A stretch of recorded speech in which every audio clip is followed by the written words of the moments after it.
하나님 아버지, 오늘 우리가 또 하나님의 말씀을 나누고 우리가 주께 찬양하며 부활의 기쁨을 성령으로 잘 드러낼 수 있게 되어지기를 원합니다. 말씀을 전하는 자도 성령으로, 듣는 자도 성령으로, 오직 우리에게 주신 그 기쁨을 마음껏 드러내는 시간이 되도록 축복하여 주시옵소서. 예수님의 이름으로 기도하였습니다. 하나님의 말씀은 사도행전 13장 42절에서 52절까지 말씀을 함께 같이 합독하겠습니다. 함께 읽습니다. 시작. 그들이 나갈새 사람들이 청하되 다음 안식일에도 이 말씀을 하라 하더라. 회당의 모임이 끝난 후에 유대인과 유대교에 입교한 경건한 사람들이 많이 바울과 바나바를 따르니 두 사다가 더불어 말하고 항상 하나님의 은혜 가운데 있으라 권하니라. 그 다음 안식일에는 온 시민이 거의 다 하나님의 말씀을 듣고자 하여 모이니 유대인들이 그 무리를 보고 시기가 가득하여 바울의 말한 것을 반박하고 비방하거늘 바울과 바나바가 담대히 말하여 이르되 하나님의 말씀을 마땅히 먼저 너희에게 전할 것이로되 너희가 그것을 버리고 영생을 얻기에 합당하지 않은 자로 자처하기로 우리가 이방인에게로 향하노라. 주께서 이같이 우리에게 명하시되 내가 너를 이방의 빛으로 삼아 너로 땅끝까지 구원하게 하리라 하셨느니라 하니 이방인들이 듣고 기뻐하여 하나님의 말씀을 찬송하며 영생을 주시기로 작정된 자는 다 믿더라. 주의 말씀이 그 지방에 두루 퍼지니라. 이에 유대인들이 경건한 귀부인들과 그 시내 유력자들을 선동하여 바울과 바나바를 박해하게 하여 그 지역에서 쫓아내니 두 사람이 그들을 향하여 발에 티끌을 떨어버리고 이고니온으로 가거늘 제자들은 기쁨과 성령이 충만하니라. 아멘. 우리가 낮의 말씀으로 이미 들었던 것처럼 예수께서 육체를 입고 이 땅에 오시고 또 우리를 위하여 십자가 지시고 죽으셨다가 부활하신 이유는 우리에게 영원한 기쁨을 주기 위해서라고 그렇게 말씀하셨어요. 세상의 기쁨은 어떤 조건이 충족되어야 기쁘죠. 그러나 하나님이 주시는 기쁨은 사실 그 조건과 상관없이 기쁜 것이 정상이에요. 그리고 그 기쁨은 하나님 앞에 마음껏 표현이 되어야 정상이죠. 오늘 성경에 보면 바울과 바나바가 전도하러 갔는데 그 말씀을 듣는 사람들이 두 부류로 갈라지는 것을 이렇게 보게 되어져요. 한 부류는 한 번 안식일의 말씀을 듣고 나서 그걸로 부족한 거예요.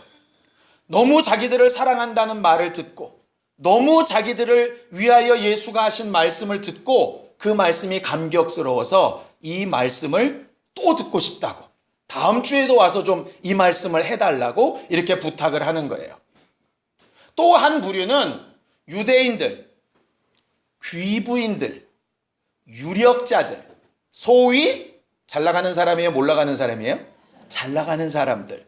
그들의 입장에서는 그런 사람들과 함께 말씀을 듣는 것도 수준 미달 같고 그들이 은혜 받는 말에 본인도 은혜 받는 것 자체가 좀 기분이 나빠요. 그렇게 귀하고 좋은 말은 자기들의 수준에 맞는 것으로만 좀 줬으면 좋겠는데 자기들이 인정하고 싶지 않은 사람들하고 함께 있는 것이 화가 난 거죠. 그래서 도리어 시기와 질투로 그들을 쫓아내게 돼요. 뭐 때문에 이런 상황이 벌어졌을까? 첫 번째는요, 제대로 은혜를 받고 제대로 말씀을 더 듣기 원하는 사람은 첫 번째 겸손한 사람들이었어요. 그리고 이 말씀을 통해서 내가 살아야 되겠다라고 아주 그렇게 결단한 사람들이었어요. 근데 반대했던 사람은 살만한 사람이었어요. 뭔가 좀 수준이 있다고 생각하는 사람이었어요. 다른 사람들과 함께하는 것 자체가 좀 수준에 떨어진다고 생각했던 사람이었죠. 결국 자기가 가지고 있는 생각의 문제였어요. 이 말씀을 이렇게 준비하다가 옛날 제 생각이 났어요. 전에 다니던 교회 청소년부 때 그 고등부가 연말의 행사로 여다제라는 걸 했어요. 그게 뭐냐면 여호와 앞에 다윗처럼 예배하자. 그래서 여호와 앞에 다윗처럼 제사한다. 그래서 여다제 이렇게 이제 불렀거든요. 그래서 아이들이 나와서 율동하고 찬양하고 연극하고 춤추고 뭐 이런 거 해가지고 친구들을 불러서 이렇게 하는 거였어요. 근데 그때 제가 고등학교 3학년 때 소위 또 그래도 클래식을 전공하는 인간이라 그런 게 너무 가짜나 보이는 거예요. 하나님을 찬양할 때 남성 복사중창 8명이서 묵직하게 이렇게 화음을 맞춰서 이렇게 멋있게 해야지 천박스럽게 펄떡펄떡 뛰고 그냥 너무너무 마음에 안 드는 거예요. 그래서 연습하고 또 연습하고 가장 피날레로 딱 하고 박수도 엄청나게 많이 받았죠. 어깨에 힘 빡 들어가서 그렇지 하나님은 이렇게 찬양해야 되는 거야. 이러면서 지냈던 적이 있었어요. 그리고 나서 교회음악을 전공하고 신학교를 들어갔거든요. 그때 제일 먼저 들었던 강의가 정말 하나님이 받으시는 찬양과 그렇지 않은 찬양을 구별하여 가르치는 수업을 계속 들었어요. 그리고 나서 서울에 올라왔더니 그 당시 박상현 형제가 뮤지컬을 한다고 춤추고 노래하고 연극을 하고 있어서 그때 저한테 무지하게 두들겨 맞았어요. 사단적인 음악을 한다고, 음란한 음악을 한다고, 전통적인 하나님을 찬양하는 음악을 하지 않는다고 막 난리를 쳤어요. 그런데 오늘 제가 이러고 있거든요. 여호와 앞에 다윗처럼 제사하겠다고 하는 행사에서 지금 생각하면 저는 전혀 여호와 앞에 다윗처럼 하지 않았어요. 여호와 앞에서 다윗이 어떻게 했는지 기억나시죠? 다윗은 왕이에요. 자기는 왕궁에 거하는데 하나님의 법궤가 천막에 거하는 게 너무 마음이 안 좋아서 좀 예루살렘으로 모셔 올라오고 싶은데 한번 올라오려다가 실패했잖아요. 두려움도 있고 걱정도 있는데 그래도 하나님을 위해서 뭔가 하고 싶은 마음이 있는 거예요. 뭐가 잘못됐는가를 겸손히 물어보고 알아본 다음에 제대로 이번에는 하나님의 법대로 해서 법궤를 모셔 올라오는데 이번에는 사고 없이 잘 올라오는 거예요. 그러니까 왕은 높은 자리에 앉아서 아래 것들 노래하게 시켜도 되는데 다윗이 맨 앞에 서서 왕복을 벗어 던지고 에봇, 속옷만 입고 펄떡펄떡 뛰는 거예요. 얼마나 심하게 뛰었든지 팬티가 다 나왔어요. 그거를 왕궁 위에 계신 왕비마마이신 미갈께서 보시고 참 왕이 얼마나 명예로우신지 참 웃기지도 않는다고 이렇게 말을 하게 되죠. 잘 생각해 보세요. 정말 제대로 된 왕과 왕비의 관계면 왕이 내려가서 펄펄 뛰면 왕비 어떻게 해야 돼요? 그 옆에 있었어야죠. 같이 뛰어야지. 그런데 자기는 뭐라고? 왕이 뛰고 있는데 자기는 위에 올라가서 딱 폼 잡고 있는 거죠. 예수는 이 땅에 와서 어렵고 힘든 사람들과 막 살을 부대끼면서 그렇게 일하고 계신데 목사는 잘났다고 넥타이 매고 떡 어깨에 힘주고 저런 건 수준 낮아 이러고 있는 꼬라지하고 똑같잖아요. 오늘 성경에서 분명히 이렇게 얘기합니다. 영생을 주시기로 작정되는 자는 다 믿더라 이렇게 돼 있어요. 이것을 보통 예정론을 설명하는 구절로 이야기를 합니다. 이렇게 영생을 주기로 작정된 사람이 있고 그렇지 않은 사람이 있다라고 이렇게 얘기를 하는데 그 내용을 잘 살펴보면 꼭 그 내용이 아니에요. 영생을 받기에 합당한 사람이 있었고 그렇지 않은 사람이 있었다 이렇게도 해석이 돼요. 그게 합당한 사람은 누구냐? 말씀을 더 들려주세요. 그 다음에 말씀 들을 때에도 그 말씀이 막 기쁨으로 들리는 거예요. 그런데 한번 들은 말씀이면 됐지. 뭘 또 나오라 그러고 저 사람들 마음 돼서 북적대면서 내가 왜 저러고 있어? 이렇게 비난한 모습을 가졌던 사람들에게는 발의 먼지를 떨어버리는 것이 된 것이죠. 제가 과거에 왜 그랬던가? 이유는 하나예요. 내가 하는 게 옳다. 그게 교만이거든요. 겸손은 이렇게 숙이는 게 겸손이 아니에요. 내가 알고 하는 게 다 맞지 않다가 겸손이에요. 정말 하나님이 원하시는 게 뭔가를 보는 게 겸손이에요. 그래서 제자들이 이렇게 얘기하는 거죠. 다음 주에도 또 말씀을 들려주세요. 저 같으면 오늘 이것들이 은혜 좀 받았나 보다. 역시 하나님이 쓰셨어. 이럴 것 같은데 뭐라고 얘기하느냐? 다음 주에 또 올게? 이렇게 얘기하는 게 아니에요. 왜? 다음 주에 올지 못 올지 알아요? 몰라요? 몰라요. 지금 이 상황이 잡혀가게 생길 수도 있으니까 내가 다음 주에 와서 또 말씀을 전하고 싶지만 실제로 그렇게 될지 안 될지는 잘 모르겠다. 그런데 분명한 거 하나는 있다. 어디에 붙어 있으라고요? 예수의 은혜에 붙어 있어라.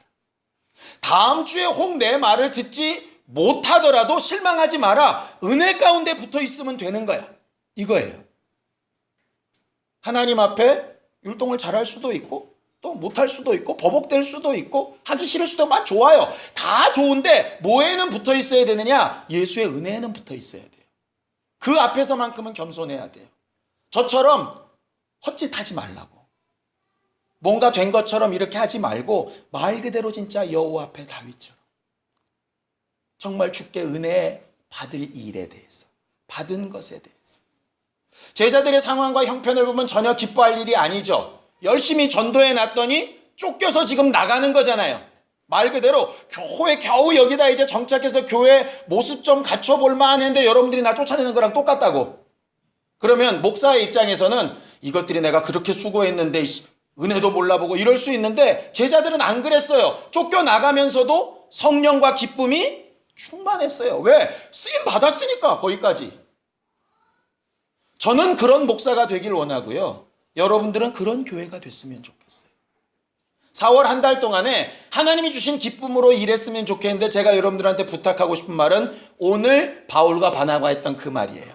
제 말에도 거하지 마시고 어떤 이론에도 거하지 마시고 여러분들이 스스로 옳다는 생각에도 거하지 마세요. 오직 은혜에 붙어 있으세요. 어떤 말씀이든 어떤 상황이든 여러분들이 옳다는 걸 내려놓고 좀 겸손하게 움직여 보세요. 그러면 하나님께서 다윗을 기쁘시게 여겼던 것처럼 여러분들을 기쁘시게 여길 거예요. 이번 한 달 많은 일들을 만날 텐데 어쩔 때는 내 목적대로, 내 생각대로, 내 수고대로 잘 안 될 수 있을 거예요.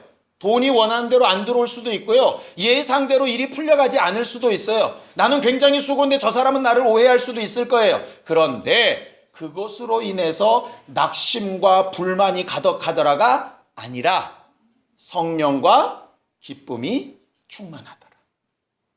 은혜 아니면 그렇게 될 수 없어요. 4월 한 달 동안은 성령께서 우리에게 주시는 기쁨으로 충만할 수 있기를 바라고 그것이 마음껏 표현되어지기를 바라요. 그런 교회로서의 역할을 우리가 함께 잘 해나갈 수 있게 되기를 예수님의 이름으로 축원합니다. 기도하겠습니다. 하나님 아버지, 우리를 도우셔서 우리가 이번 한 달 동안 하나님께서 우리에게 주신 부활의 기쁨, 성령의 기쁨, 하나님께서 함께 하시는 능력을 마음껏 체험하는 신령한 사람들이 될 수 있게 도와주시옵소서. 하나님이 우리를 부르셨고 살리셨고 지금도 우리와 함께하고 계시오니 은혜에 붙어서 하나님 앞에 늘 겸손히 성령과 기쁨이 충만한 것을 드러내게 하여 주시옵소서. 우리의 연약함을 도우시고 우리에게 성령으로 늘 감동하시는 능력이 있도록 함께하여 주시옵소서.